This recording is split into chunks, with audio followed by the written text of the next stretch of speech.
कबीर जब हम जन्मिया जगह सा हम रोए, ऐसी करनी कर चले हम हंसे जग रोए।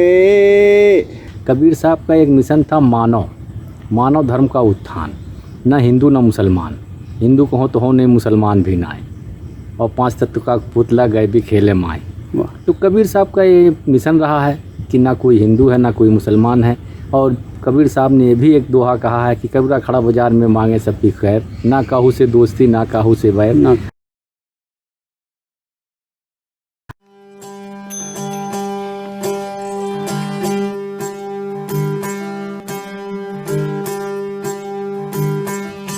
यदि सब आया एक ही घाट से, न उतरा एक ही बाट, या बीच में दुविधा बढ़ गई तो हो गए 12 बाट। अरे घाटे पानी सब भरे न योगट भरे न कोई, यदि योगट घाट कबीर का न भरे सो निर्मल हो। गोरखपुर लखनऊ हाईवे पर गोरखपुर से लगभग 30 किलोमीटर दूर मगहर वो जगह है जहां पर साहिब कबीर का देहावसान हुआ था। वीडियो में हम आपको ये भी बताएंगे कि इस जगह का नाम मगहर क्यों पड़ा और मगहर की महिमा क्या है।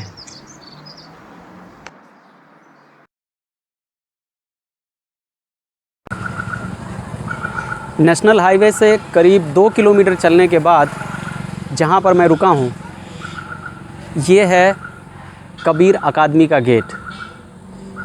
वैसे तो पूरा मगहर ही संत कबीर का क्षेत्र माना जाता है, लेकिन पीछे जो जितना एरिया आप देख रहे हैं, इसे अब भारत सरकार ने, भारत पर्यटन मंत्रालय ने संत कबीर अकादमी और संत कबीर उद्यान के नाम से धरोहर घोषित किया है।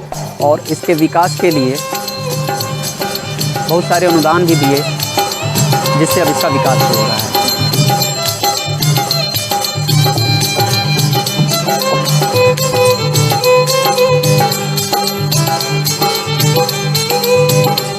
अरे कहाँ से आया कहाँ जाओगे, खबर करो अपने तन की। कहाँ से आया कहाँ जाओगे, खबर करो अपने तन की।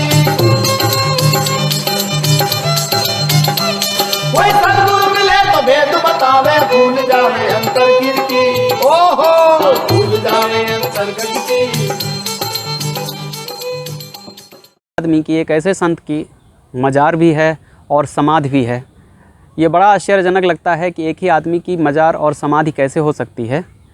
आप इस वीडियो में फ्रेम में सामने देखिए, मैंने बिल्कुल एक पेड़ के पीछे से फ्रेम में लाने का कोशिश किया। जो आप राइट साइड में देख रहे हैं वो संत कबीर की समाधि है, और जब आप बाएं तरफ देख रहे हैं वो संत कबीर की मज़ार है। बाबा संत कबीर जो रूढ़वादियों को नहीं, रूढ़ियों को नहीं मानते थे, धर्म की बनी बनी मान्यताओं को सिरे से खारिज करते थे, वो अपने अंत समय में जीवन के अंतिम वर्ष बिताने के लिए मगहर चले आए। मगहर में ही उन्होंने जीवन के अंतिम क्षण बिताए। और साहब 2 साल तक यहाँ रहे, योगा भी किया, उनका गुफा भी यहाँ है। और उन्होंने कहा कि जब मेरी आवाज़, श्वास की झनकार ना आवे तो समझो कि हम अपने लोक को सिधार गए। लोग अकनते रहे, देखते रहे, सुनते रहे, परखते रहे। आखिर में जब आया नहीं तो बिजली खान पठान कहा तो ये तो नीमा नीरू का पाला हुआ जुलाहा इस्लाम थे।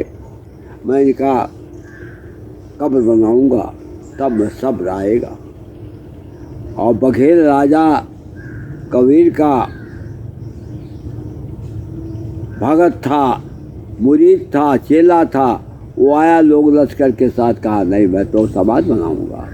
दोनों में जंगे मैदान में तलवार निकल चली। जो जीतेगा वो अपनी इच्छा अनुसार कब्र बनाए या जलाए या दफन करे। एक बुढ़ा प्रकट हुआ, कहा उठाओ पर्दा नहीं है मुर्दा, पर्दा उठाया गया तो उनकी डेड बॉडी नहीं मिली।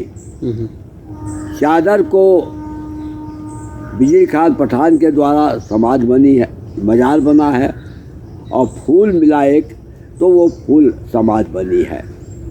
दोनों में भाईचारे का व्यवहार है। कोई उर्स होता है तो वो उनके यहाँ हम खाने जाते हैं, हमारे यहाँ जो भंडारा भोज हुआ वो खाने आते हैं। ऐसे थे संत कबीर साहब कि अपने जाते जाते भी झगड़ा मिटा के गए। तो अब समय है कबीर साहब के आशीर्वाद लेने का। चलते हैं, समाधि और मजार दोनों के दर्शन करेंगे। अरे हिंदू मुस्लिम दोनों भुलाने खटपट माया रायत की। हाँ, हिंदू मुस्लिम दोनों भुलाने खटपट माया रायत की। है जोगी जन्म से कसेवड़ा लालच माया रया भटकी। विसाफ अरे लालच माया रया भटकी। अरे काफे आया कहाँ जाओगे खबर करो अपने तन की। कोई सदगुरु मिले तो भेद बतावे भूल जाए अंतर की।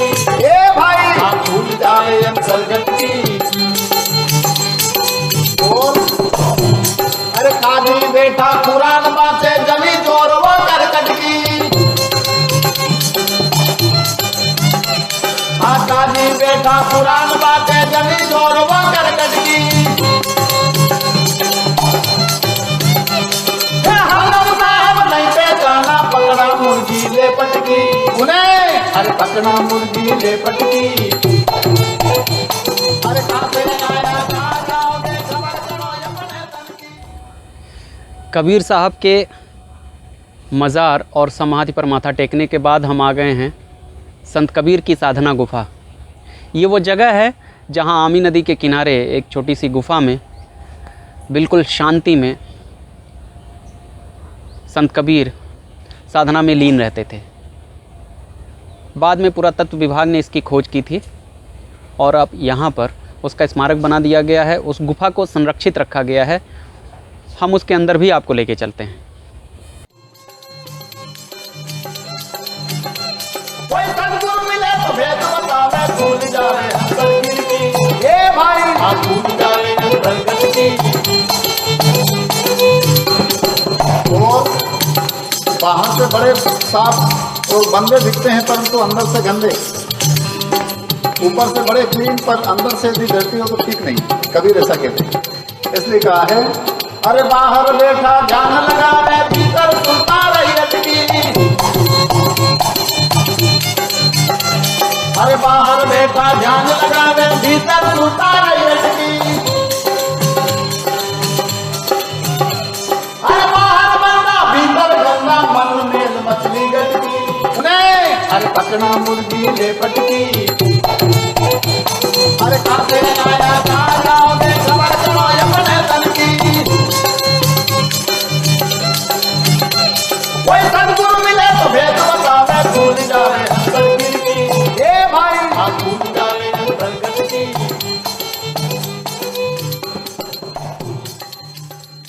क्योंकि पुराना जो सत्संग भवन है वो जर्जर हो चुका है। अब वहाँ पर गोष्ठी और सत्संग नहीं होता है।